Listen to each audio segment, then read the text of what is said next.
Mec, entre nous, être bilingue, c'est facile. Mais vraiment facile.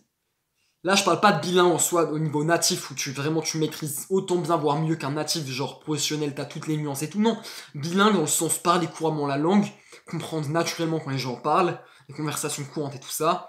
Avoir ce niveau-là, entre guillemets bilingue, tout le monde appelle ça bilingue, c'est facile.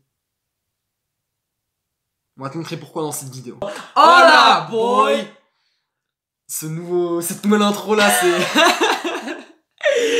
Une des pires choses qui peut t'arriver quand tu apprends une langue, c'est d'avoir des croyances limitantes. C'est de se dire tout simplement que c'est pas pour toi, c'est pas possible, c'est trop dur, tu vas pas avoir le temps, t'as pas le talent. Toutes ces choses-là, tout ce bullshit, entre nous, c'est du bullshit.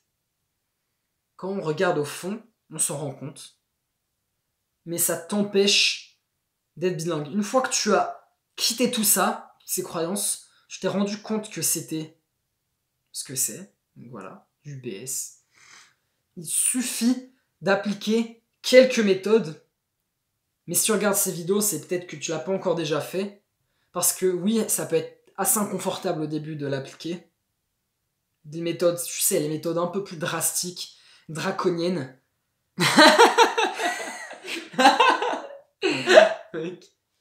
Des méthodes créatives, des méthodes inconventionnelles, Des méthodes hors du commun, des controversiales. méthodes controversiales, qui vont te permettre d'avoir des progrès controversiaux. Non. Controversiaux. Non. Je suis même pas sûr que c'est... Non.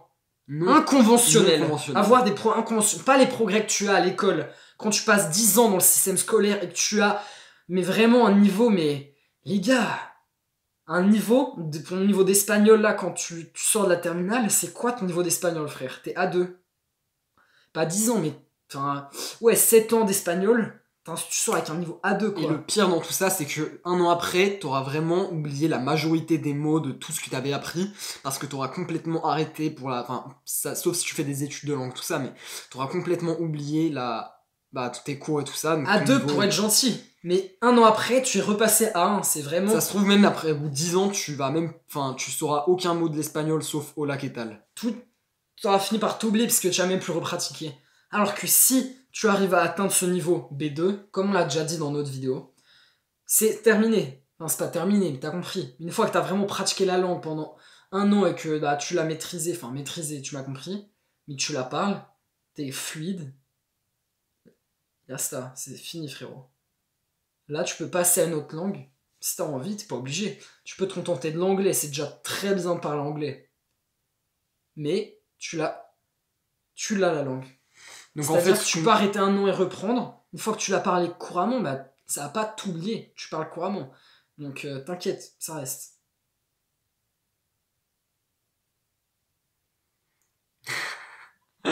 Aumento he hablado, bro. Eso corta, ¿no? No vamos a... Pero claro, todos blancos así vamos a quitar.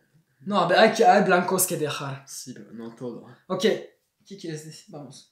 Continuaré, no hay mucho pero espacio. Aquí ya está, ya dijimos eso en estos videos. Ahora hay que dar contenido. Non, c'est... Ça, être bilingue, c'est facile. Donc, c'est 3 conseils suffisants pour être bilingue. 3, 2, 1, dis-le. Être bilingue, c'est facile. On va te donner 3 conseils pour pouvoir y parvenir facilement et rapidement. Bilingue, ça se résume en 3 choses.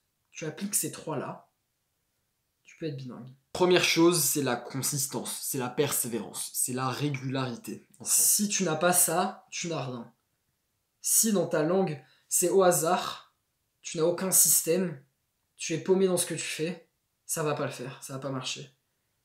Tous les jours, ou ça peut être organisé dans la semaine, c'est pas forcément au quotidien, tu fais ton action, ton moment de langue dans la journée, qui va vraiment te permettre d'avoir fait ton progrès du jour, et jour après jour, quand tu le cumules, semaine après semaine, mois après mois, tu vas finir bilingue. c'est comme la musculation. Je sais pas, tu fais peut-être de la musculation ou un autre sport régulièrement plusieurs fois par semaine. Apprendre des langues, c'est exactement le même principe, sauf qu'au lieu d'aller genre 2 heures à la salle, enfin 20 minutes ça suffit, ou si c'est 3 fois par semaine, 40 minutes à peu près ça suffit. T'as pas besoin de passer autant de temps, mais le principe reste le même. Tu sais qu'il faut être patient pour avoir des gains, pour avoir des résultats en muscu, même si tu vas améliorer tes performances pour courir ou je sais pas quel sport tu fais, tu sais que ça prend des semaines, des mois, et même bon, après peut-être même des années, mais pour les langues c'est plus rapide. En 6 mois, tu auras fait la majorité de tes gains, et déjà tu pourras parler la langue couramment si tu utilises les bonnes méthodes. Donc le principe des newbie gains, qui est assez connu en muscu, comme quoi on progresse très vite au début, et après ça stagne. Avec les langues c'est la même chose, mais c'est vraiment après 6 mois, on arrive à ce moment, on est à peu près B2, et après bah, on progresse moins vite. Tu seras à peu près bilingue, tu parleras couramment. Mais donc si t'es consistant jusqu'à ce temps-là, tu seras bilingue. Deuxième conseil, c'est tu es consistant, c'est bien, mais tu dois avoir des méthodes efficaces. Ce que tu fais, ça doit être efficace. Si tu es consistant en faisant des choses inefficaces, inefficientes, ineffectives, tu vas aller nulle part. En fait, c'est exactement comme l'école, parce qu'à l'école, excusez-moi, parce qu'à l'école, tu as déjà ce principe de consistance qui est appliqué, c'est la régularité. C'est-à-dire que à chaque fois, pendant 2 fois par semaine, souvent ça se passe comme ça, 2 fois par semaine, pendant des années, tu auras été régulier dans la Et ça, c'est pratique. bien. Et ça, c'est bien. C'est le seul truc bien d'ailleurs qu'on fait à l'école. Mais voilà, ça s'arrête là. Donc en fait, il y a vraiment, c'est pas une des 3 choses, c'est 3 choses qu'il faut appliquer. La deuxième, c'est les méthodes efficaces. En fait, on a une chaîne qui est dédiée à ça, donc il y a plein de vidéos qu'on a faites sur ce sujet, puis sur plein de méthodes qui sont plus efficaces les unes que les autres. Oh, c'est éclaté cette phrase. Qui sont hyper efficaces, mais sérieusement, c'est pas bateau. Et tu peux les checker, voilà, on va pas les détailler ici. Donc c'est cette 3e clé. Donc pour les méthodes efficaces, ça fait encore le parallèle avec la muscu. Nous on est allé à la muscu, enfin on n'a pas en salle, mais on a commencé au poids du corps pendant 2 ans, il y a maintenant 3 ans. Et pendant 2 ans on n'a eu aucun quasiment gains, parce que on était consistant, ça c'est vraiment le truc, on ratait pas nos entraînements. Mais ce qu'on faisait à la maison, surtout au début avec les élastiques, tu vois bien que c'est pas très efficace. Tu vas pas vraiment devenir énorme en tirant sur des élastiques ou en faisant juste des pompes, quoi. C'est vrai que maintenant, après avec le recul, tu peux te sentir un peu teubé. Mais au début, on croyait vraiment que ça allait marcher. Et pendant 2 ans, on a eu quasiment aucun gain. On était têtus, on a continué. Du coup, ça, c'est le principe numéro 1. On a été consistant. Mais c'est pas assez pour faire des gains. On n'avait pas les méthodes efficaces. Et maintenant, depuis qu'on va à la salle, depuis un peu moins d'1 an, on commence à faire des larges meilleurs gains. Parce qu'il y a des méthodes efficaces. Donc ça nous mène au 3e point.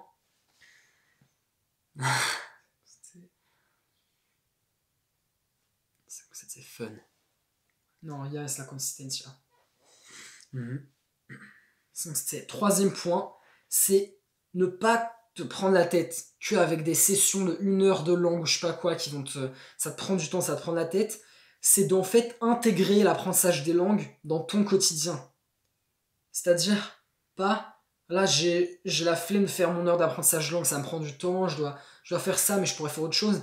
C'est qu'en fait l'apprentissage de cette langue elle va remplacer autre chose, mais une activité que tu faisais déjà tu vas la faire dans l'autre langue. Je m'explique. Si par exemple tu vas courir et que tu mets normalement une vidéo en français, un podcast, et bah juste tout simplement tu mets le même podcast en anglais. Donc pas forcément du coup le même, mais tu cherches un podcast intéressant en anglais et tu le mets.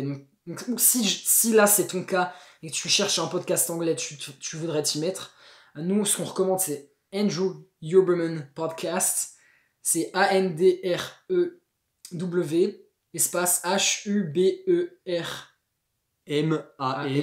Donc c'est un podcast d'un scientifique qui explique plein de méthodes pour optimiser ta santé, tes performances, ton bonheur, ta productivité, pour améliorer ta vie. Enfin, c'est une tuerie de podcast. Il parle il aborde tellement de sujets, mais avec la science, il est pas en train de spéculer.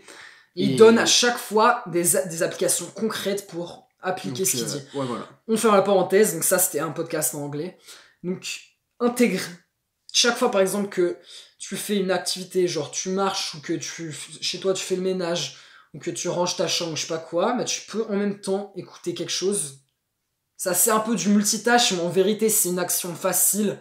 Ou alors, je sais pas, tu cuisines, tu coupes tes légumes, t'épluches tes patates. Ouais, bah, quand tu fais un truc qui te prend tu pas peux trop mettre un l'attention. podcast en même temps.